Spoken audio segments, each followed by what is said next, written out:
Numbers play an important part of any day at the City of Grand Island. Whether it's police officers enforcing the speed limit, citizens dialing 911, or the utilities department keeping an eye on kilowatt hours, all of our departments use numbers. But the two departments today that we're featuring on our City Matters segment are probably the city's biggest number crunchers of all. As day in and day out, they dissect building plans and dimensions and produce spreadsheets and budget projections. I'm speaking of our building and finance departments. Well, so let's start off our segment today by welcoming Craig Lewis, who is the building department director here at the City of Grand Island. I'm glad to have you back in the studio today, Craig. Well, thank you for having me. I see you even put on your tie for us today, huh? Yes, I did. I'm excited to have you down here, and so we can talk a little bit about what's going on in your department. Well, as I mentioned earlier in the intro, numbers play a big part in the building department and what they do. So of course I first wanted to start off with some statistics from 2010 and kind of compare them to what's been going on in 2009. I probably need to clarify to our viewers out there, though, that those statistics are only from January through October 2010, as the November numbers are not in yet, and this segment will be airing the month of December. So first, Craig, I wanted to ask you a little bit about the single-family dwelling construction and how those numbers are comparing in 2009 and 10. Well, again, in 2010, we had 96 houses or single-family dwellings for a valuation of $14.2 million. That compares with last year, we had 128 single-family dwelling units for a valuation of $17.7 million. So as far as dwellings are, we're certainly down from what we were last year at this time.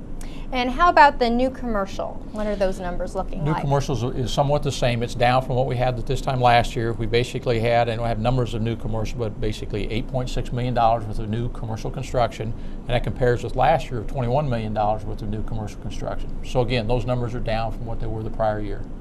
Okay, so maybe in comparison for 2009 and where we're at for 2010 right now, what is the numbers, the total? Yeah, for total construction so far this year to date, we've had $54 million worth of construction. Okay. Last year, throughout the entire year, we had $98.8 million, almost $99 million worth of construction. So again, we're down this fiscal year and calendar year from what we were last calendar year. That's not necessarily an uncommon phenomena. If you go back and look at history, it's not uncommon for us to have a very large year one year, and then construction will slide back a little the next, because again, we're still finishing up construction on projects that we issued last year. So that's pretty common. A lot of times if there's a big project, that those take more than 1 year to complete, is that right? But it's just, I guess, charted or documented Absolutely. in the 1 year? Yeah, absolutely. When we issue the permit, that's when we say, okay, this is the amount of construction valuation. It keys in that particular year that's the amount of construction for that year, but it often takes several years to complete that project. St. Francis Hospital is a very good example. I think that was a 3 to 5 year project to build that hospital. We had all those evaluations and the construction dollars showed up in the one calendar year. In fact, I think that year we had $127 million worth of construction, but it took 3 to 5 years to complete the project. So if you kind of divide that up and even it out, the numbers can be a little bit misconceiving when you just see them at the total year. Certainly you think we've had a lot of construction in 1 year and the next year not much, so geez, what are we doing? There's just not much going on. Well, we're still working on the construction for the past year. If you average it out for like the last 10 years, we've averaged about $75 million worth of construction each year for those 10 years, which is still a pretty high number for the City of Grand Island. Yeah, so you've had some high years and then some lower, but it's 75 million is quite an average, I'd say. Correct. So even though the numbers may be a little bit down for this year, there's always big construction projects taking place in our city. And I wanted to ask you about those, if you had some highlights from what's taken place so far in 2010, Craig. And I'll just kind of run down through the list of those that had the highest valuation to some that are left. So like I said, we had JBS Swift did an addition to their facility of $7.4 million. Riverside Country Club's got an addition to the clubhouse for $3.2 million. Hornady Manufacturing has an addition to their facility for $2.2 million. We've got a new commercial building out on Island Circle for $1.8 million. Goodwill Industries, which I think a lot of people have seen on South Locust Street, developed a new retail store for $1.2 million.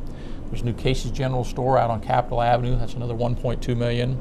And the RV park at Fauner Park, which is a recreational vehicle park, we started construction of that last year for $1.2 million. So those are all significant projects, it sounds like, in our community. Correct. Again, those are all big projects, but if you add those up, they certainly don't come up to the 54 million we've had. So we've had an awful lot of smaller projects as well. Which are much needed too. Absolutely. Now, those projects that you just mentioned, Craig, are most of them finished up or in the middle, or does it just vary? Again, an awful lot of those are not. Certainly Goodwill Industries is completed. Casey's is just barely starting. The new office building is pretty well done. So most of these are currently under construction, as in, like we said from last year, we were still finishing up a little bit of the State Fair buildings. Okay. And the State Fair buildings were a project about $21 million that we issued last year. We're still finishing up a little bit of a punch list on those buildings. So just because the construction valuation shows up in the one calendar year doesn't mean the project is necessarily done. We're still working on those projects. And you mentioned a little bit about the State Fair buildings. Those are almost all completely wrapped up now, is that right? Very, very close. There's just a few minor things on punch list. And again, when the State Fair came, and people might wonder, well, if they weren't done, how could you have the event in the facility? Yeah, let's talk a little bit about that. We went through those and felt that they were adequate to have public occupancy. There were a few things that they needed to modify, or a few just minor items on the punch list. They certainly were safe. They certainly were code compliant at the time. Again, there's some things that they needed to do as punch lists, some minor relocations, and they're still working on some of those. And we've again had a few events in those facilities since then, and we'll go through those and issue temporary occupancy. So it's okay to do it for this particular date, and we should be coming very, very close to giving the permanent occupancy for those facilities. But always safety is important to us, and you wouldn't have people in those buildings if they weren't meeting code. Is that Absolutely, right? absolutely. They had exit lights. The exiting was adequate. The life safety things were all there. Most of these are pretty minor things on the punch list. Well, I wanted to spend a few minutes together to discuss the topic that many of our citizens might relate to, and that's the idea or the decision to build a new house. Okay. So where do you go in regards to the city if you finally made that decision, it's time to build a house? Where do you start? Well, again, if you're going to build a house, most often that you've already decided where you want to locate that house. So you've got a piece of property either in mind, you've already purchased a piece of property. The big key with that is the zone appropriate to build a house? And that's something that hopefully you've checked out prior to purchasing that property. Is it appropriate to build a house on that particular property? And I would tell you that we've got, we developed years ago an illustrated zoning book, or zoning code and building code book that's available on the website as well as just in our office. And what it does, it goes through and it can kind of help guide you through those. There's some front pages that tell you how to get a building permit, what the process to go through is, and what you need. And as well, it will go back and tell you that, okay, if you have a residential piece of property, here's a lot. It gives you some of those basic setbacks that you're required on that particular property. And I would assume that, again, to build that house, one, you have to know where it's going to go. You have to have an idea of how you're going to build it, which needs a set of plans. Okay. We're not clairvoyant. We can't read your mind, so you have to present a set of plans to us to say, this is what I want to build. Typically, people will go to the either local lumber yards who have draftsmen available to do those. They can certainly hire an architect or engineer. We have several of those firms in town. And we have some just drafting firms that do nothing but single-family dwelling and smaller projects. As a project increases in size, like large commercial projects, then you're absolutely, by state statutes, required to have an architect, engineer, and licensed individuals on that project. Oh, okay. A single-family dwelling, you can build or draw your own house plans if you choose to, if you feel competent and have that kind of talent and capability of doing that. But the professionals that draw that are very good at knowing what the rules are, and they'll draw those plans for you.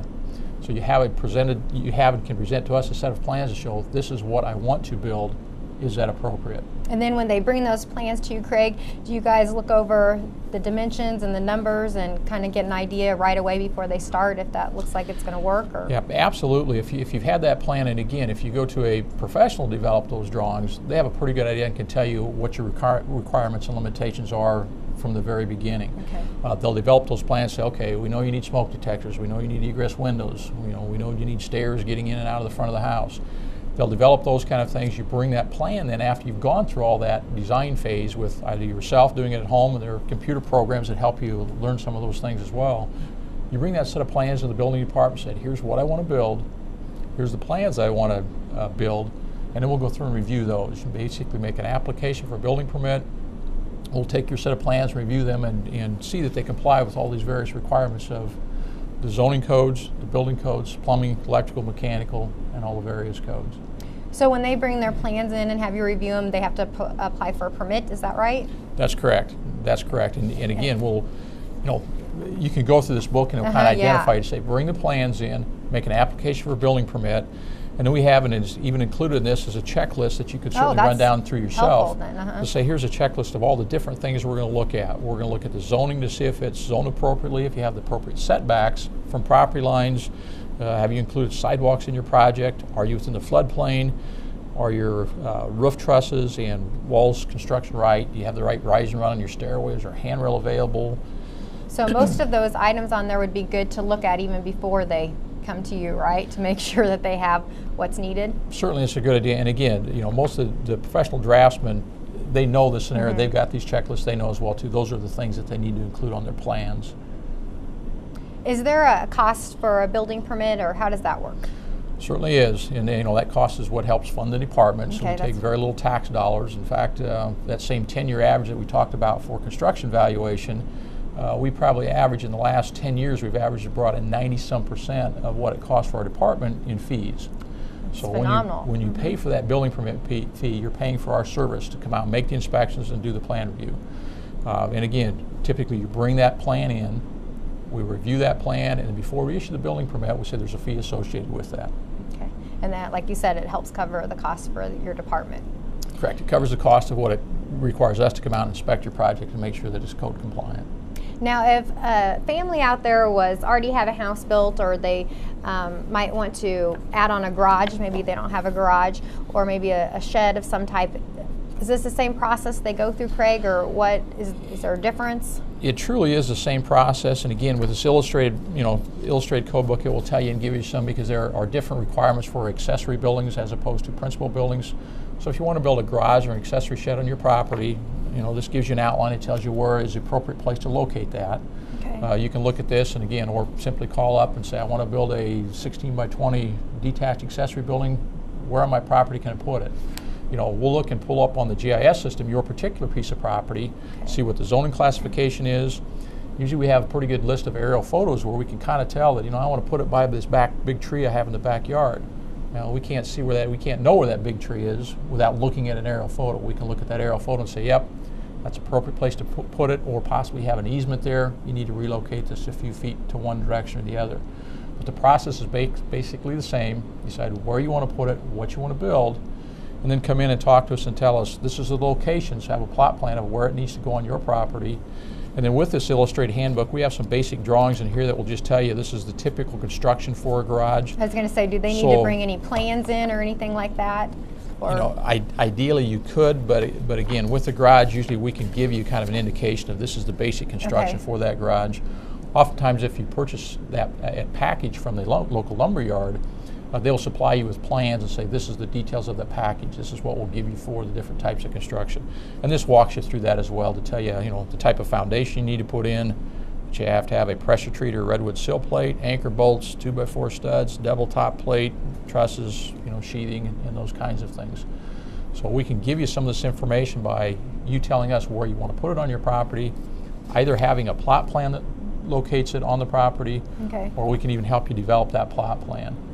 Oftentimes people, and again, the GIS system is a wonderful tool, that you can pull up that photo of your property, and most often that's to scale, and you can tell us that based on that photo of the property, this is where I want to put the new construction or the building on my lot, and we'll tell you, well, you need a minimum setback of 5 feet here. So we can identify on the plot plan that you develop, you need a 5-foot setback, that's appropriate. Here's how you need to build that, and then we can issue the building permit and you can begin construction. Now, for some of those viewers out there, this all might sound a little overwhelming, but it looks like this is a great packet of information that they could use. Where do they go to get that, Craig? Again, you can either come up to the building department and we'll hand you a hard copy, or you can get it on the city's website, www.grand-island.com. Go to the building section or building department, and there's a link that just says, illustrated zoning and building codes. And you can find all this information there. You can kind of pick and choose the sections that are applicable to your project, print those out and say, yes, this is pretty much how I'm going to build it, and yes, this is where I want to build that, and even check to see what the zoning classification is and what your setbacks are. And get the checklist printed off and everything like that. Certainly can do all those things. And again, it is a little undaunting if you've never done it before. If you have any questions, certainly call the department or come up, and we've got guys available that can help you kind of walk through that process and tell you what your minimum requirements are. Okay, and you're located right here at City Hall upstairs, right? City Hall on the second floor, clear to the west end. And you're always someone there to help out. Well, Craig, was there anything else that I didn't ask you about that you wanted to mention about your department? The only thing I might mention a little bit, we've had some ads come out that this is the time of year that we're getting into the winter months. Often people are always concerned about utility bills and, you know, portable space heaters and all those things. And boy, I would tell them, as the state fire marshal has come out this time of year and always says, be very careful about those portable heaters. And I would just reiterate that, yep, be very careful about portable heaters and how you use those temporary heating devices. This is a tough time of year for those things, and you want to be very cautious. A good point of information there, Craig. Thank you for joining us today on our City Matters segment. I enjoyed our time together. You're welcome. Thank you. Most of us don't enjoy the task of balancing our checkbooks, but think for a minute what it would be like to balance the checkbook for a city the size of Grand Island. It's mind-boggling to me, but it's all in a day's work for our City Finance Director, Mary Lou Brown. Welcome, Mary Lou, to our studio. Thank you. Well, I first wanted to congratulate you. You made it past the first year here with the City of Grand Island. You've done a fabulous job, too. So can you just let us know maybe a few sentences about how your first year here at the city went? Well, obviously it's been a very challenging year with the budget issues that we faced, but I feel like we've been able to make some great improvements, some changes. We addressed some very challenging economic times. They may not be quite behind us yet, but I think we've done a good job of addressing them, and I'm very proud of that, because having come on board and learning everything and facing that on top of it was more than enough to keep me occupied. I was going to say, I know you put in some extra long hours there to try and balance everything, but you did a really good job, and hopefully now this year will be a little bit easier for you since you made it through the first year. So oftentimes when you hear the City Finance Department, our citizens probably just think of making sure our utility bills are sent out or that you're working on the budget, but there's another division that you work closely with and oversee that I think sometimes get overlooked that I wanted to bring up today, and that's our Information Technology Division that we have here at the City of Grand Island. And so Mary Lou, I guess I wanted to ask you, why is it so important for a city to have an internal IT department? I think it's very important for there to be an internal IT department, and we can debate how much of it should be internal versus how much outsourced, and that is something that we're going to be looking at this year. But if you look back over the last 10 or 12 years and you think about the technology that was being used 10 or 12 years ago, things have changed tremendously. And they change fast a lot of times They too. change very fast. And so I did just a little quick look back, and if I looked back about 12 years ago, there were a total of 5 employees in our, at that point in time, called Data Processing Unit. Okay. So that gives you a sense of, we've moved from manipulating data to this information technology organization. And as a result, we have gone from about 40 computers within City Hall to now supporting 400 personnel computers throughout the city. So you think just of that explosion in the use of personal computers, much less all of the other changes that have taken place. And I think that gives you some sense as to why there needs to be an information technology organization. So what types of responsibility does those employees cover here at the city? You know, there are several areas that the IT group focuses on. One of those is software applications and databases. We have a couple major examples of those. Around City Hall, people hear us talk about Munis. Munis is our financial reporting system. It's used as our general ledger system. We do payroll through it. So any of our financial transactions run through Munis. So obviously it gets a lot of use, and it's one of our major systems. Another example of a major system is our Spillman database. Spillman is used out at the police department, and it is their major database. I hear a lot about Spillman a lot. Yes, you hear it talked about tremendously. Another example is our GIS system, which is our geographic database that is maintained within IT. And then maybe the largest of them all is the utility billing, which is maintained on what we refer to as the AS400. And that system is responsible for all of our utility customer records, and it creates all the bills that go out. So that's a sense of the software side of IT. In addition, then, there's the hardware that goes along with all of that. So we have server maintenance, which has to take place, and updates on servers. We have the desktop support. So when you think about all of those computers You said that about reside, 400, yeah. yes, so it takes a lot of support to keep everyone up and running with their computers. And then we also have the printers and copiers, obviously, that are scattered throughout both City Hall and elsewhere. And then probably the last major area of responsibility within IT is network administration. And when we talk What's that mean? Yeah. when we talk about network administration, we're talking about the security of the system. Okay. We're talking about system backups. We're talking about internet usage. And then also under that would fall our phone system. So lots of different pieces, and today we have 6.5 full-time equivalent people. Obviously people don't come in halves, so we have one person that splits their time. But we have grown the department only by 1.5 full-time equivalent employees, and yet we have taken on all this additional technology. I was going to say, because almost everything that you mentioned there probably are new things that you started since the last 12 years when you did your comparison there. So that's a lot of stuff going on. Yep. Now, are there any particular projects or anything that department is focusing a lot on right now? You know, we kind of have a focus in a couple different directions. Okay. And so one of them is we're trying to make our decisions with one eye on the future, because when you think about that leap in technology over the last 10 or 12 years, and you bring that forward and think about what are the next 10 years going to be like, we need to make sure that we're positioning the city well to be able to respond. Yeah. And one of my big mantras that my team hears me talk about a lot is we need to stay current with technology. Yeah. This is one area where if we fall behind, it's just going to be that much harder to take that giant leap forward instead of some baby steps along the way. And a lot of times I hear, though, that city governments are a little bit behind compared to the rest of the world. And is it sometimes maybe to do with budgets and things like that? And I think it is that, and I think it's most governments just aren't the size of a lot of companies, and so to make that investment in the infrastructure, it does take a very significant financial obligation. But if we look at what the IT group is focusing on going forward and what they've been kind of doing over the past couple months, one thing that we've done is we've been stringing fiber optics.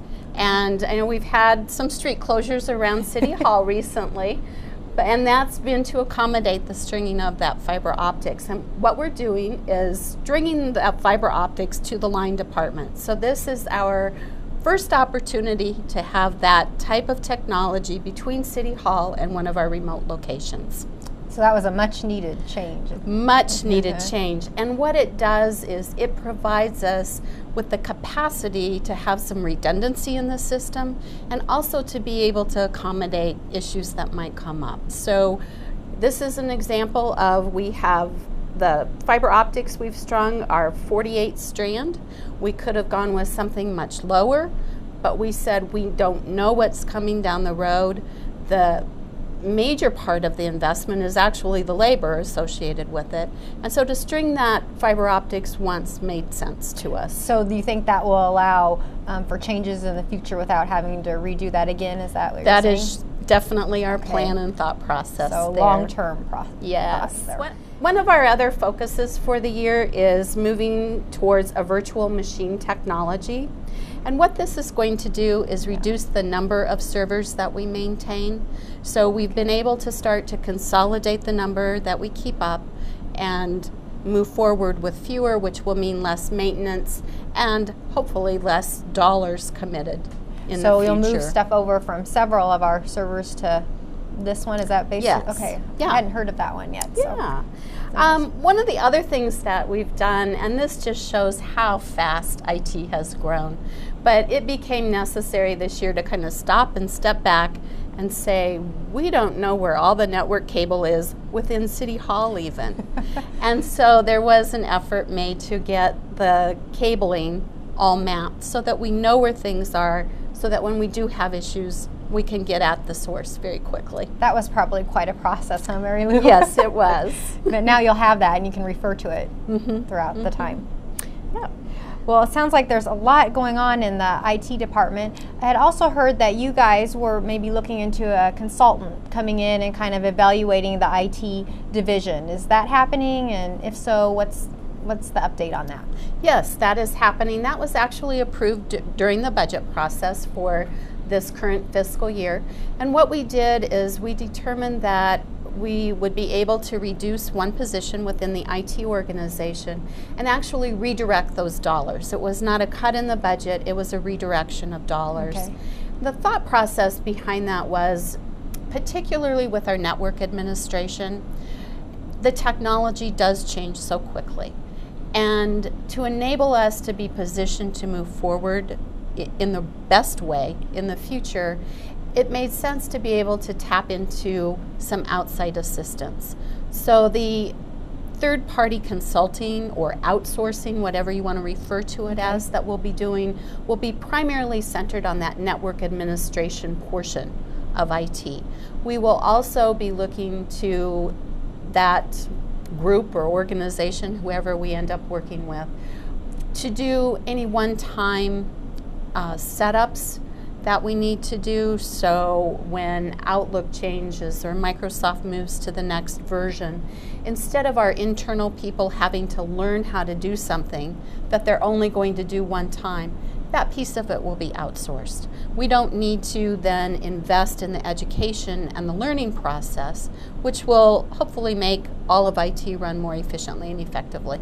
And that sounds like a good thing, and take some of the load off your people too, to be able to do all the other things that you just mentioned. That's correct. Well, they are a very important part of our city and help us in so many ways, so I'm glad that we took a few minutes for our citizens to learn about that too. Of course, the next topic I'm going to talk about is number related, and that's the budget process, the one that we just wrapped up our 2010 budget, and now we're going to be starting in October, started the 2011 new budget. But first I wanted to visit with you just a little bit about where the numbers fell for last year. Did we hit our projections and things along that nature? Yes, we did. Okay, well, there good. were some major efforts that went into our efforts to cut back in the expense area to match the shortfall that developed on the revenue side. And I'm happy to report that everything did turn out the way we had hoped it would. And one good surprise along the way. So I'll kind of go through a couple of highlights. Let's talk about here some then. highlights and what the surprise was. From a general fund perspective, we had been looking at a $2 million revenue shortfall for the year. Yeah. And that shortfall did happen. The surprise was it was partially offset by $1.3 million that came in from the federal government, and that was reimbursement related to one of our capital projects. It was money that had not been budgeted in the 2010 budget. We weren't sure what the timing of that would be, but it did occur last year. So we had the $2 million shortfall, but it was partially offset by that additional cash that came in. So that was good timing, huh? It was good timing, but I'm also very happy to report that the cost-cutting efforts that we implemented partway through the year were enough to offset that revenue shortfall also. Okay, so good. the $2 million in revenue shortfall was really offset by $1.9 million in cost cutting. And so that $1.3 million in cash that we received actually went into the cash balance and brought it up even higher than what we had anticipated. We actually ended the year in our unrestricted balance cash with a balance of $4.9 million. That's good. So that was fantastic. Yeah, A couple other highlights that I can touch upon. I know everyone's always interested in our sales tax numbers, since that's one of the areas where we saw a lot of decline this past year. Our receipts for the year totaled $13,164,000, and the budget was $13,850,000. So our receipts actually declined about 2.2%. That was in line with what we were I was expecting. going to say, was that kind of what you thought would be? Okay. Yeah. So that was kind of the summary of sales tax. Another area that people seem to be very interested in is the food and beverage tax. And so from last year's perspective, we also ended there in a very strong position. Receipts came in $14,500 higher than our budget. We did have several efforts underway last year to bring some of our restaurants on board with the tax. So there was some collection of past due in there also. The gas tax revenues, which fund part of our capital program, and also some of the dollars go into our streets program in the general fund, those receipts were down 4.7% from the prior year. So we did see a little bit of a drop there, but again, it was within what we had been anticipating. So there were no additional surprises on the revenue side. And like I indicated, on the expense side or the appropriations, that reduction occurred like we expected. So your projections were pretty close, so that They- makes it a little bit easier for Yes, you. No yes. surprises that way. Well, now we're done with 2010, but 2011 is here and we're in that budget. So I wanted to visit with you a little bit about that. Were there any highlights about that process or about this upcoming year's budget? Well, let's talk a little bit about the 2011 budget because it came together. We were in the middle of the economic downturn, still starting to see a little bit of recovery. So we did take a very conservative approach to the revenue numbers. Our property tax is actually going to be flat in 2011 with 2010. Our budgeted amount is $4.9 million, and that's really about where we came in for 2010 also. So similar to that. Yes. Okay. On our sales tax, we're actually going to look at a 3% growth rate. And I think we're off to a good start. Our receipts came in for the month of October very strong. November is the month that everybody's waiting for because the sales tax receipts that we receive in November are actually based on the sales that occurred back in September. So that's the time of the state fair. Yeah. So everyone is very anxious to see what November will bring. And were there any other highlights or anything about the process that took place to get that budget put together? I think this year we used program prioritization, which is, it's a name for a process. And I think it's a process that we used very effectively within the organization. The thing that I believe it brought to the city was a formal structure within which to look at cost cutting. With an organization that had not been through that to the extent that we did, it would have been very difficult to either hand out an across the board reduction that not all departments could have absorbed in the same manner. And I think it was also a very good exercise in stepping back and looking at those services that are provided by the city. So as the finance director, you found that as a useful tool this year? I believe it was, and we'll see as we go forward how we adapt it, change it.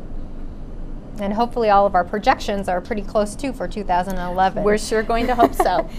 Another topic that you briefly mentioned, but I wanted to get a few more details about, was the food and beverage occupation tax. And for our viewers out there that may not have heard, it's been out there a lot, but maybe some people haven't heard about it. What was that tax, and can you tell me a little bit about, how it works? Sure. The food and beverage occupation tax was actually started, and I have to get my year right, it started in December of 2009, I believe. Okay. And the tax was implemented to actually provide the funding for both the athletic complex and the State Fair building or the field house.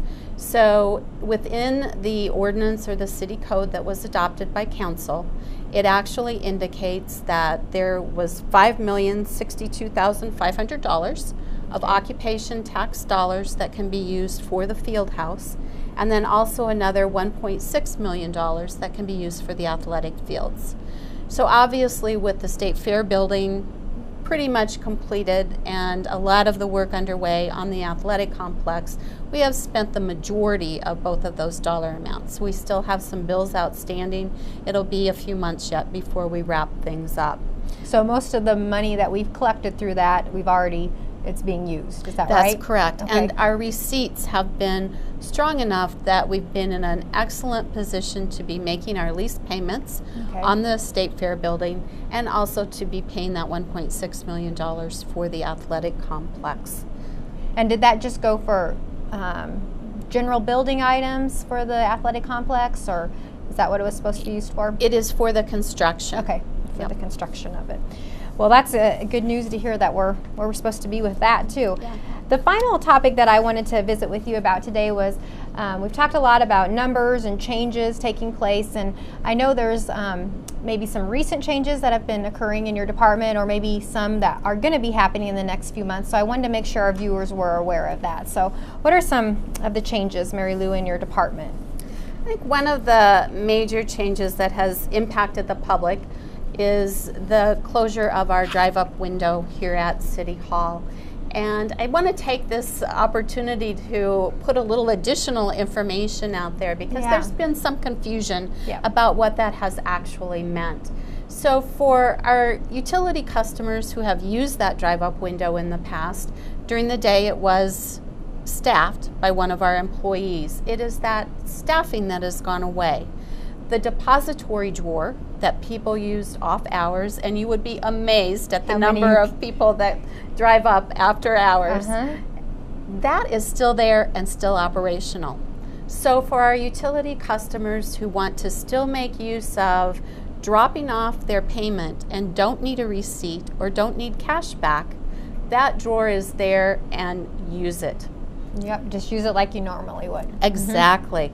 And then probably one of the other adjustments that I'd like to get out there is we find that Monday and Friday afternoons we are swamped. Now that was the case always before also, but when it was split between two locations, it wasn't quite as noticeable. But when it's focused on just the one window now, the lines can get long. Yep. So if you're coming into City Hall, and again, if you need to make a payment and get a receipt or get cash back, you might want to avoid Monday and Friday afternoons. Or allow a little extra time. Or allow a little extra time, that's correct.